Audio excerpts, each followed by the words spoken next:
yung luma at ito yung bago. Yan. Ngayon, ang pagbabalik nito, meron siyang dikit dito mga kabuting-ting. Huwag nyo kakalimutang tanggalin para dumikit siya dito.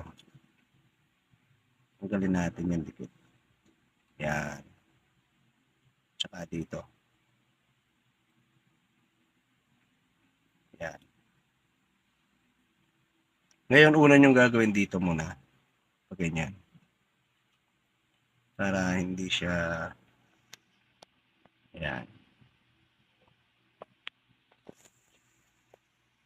Tapos, isunod nyo lang siya rito. Yan. Para tumapat doon sa ating... Yan.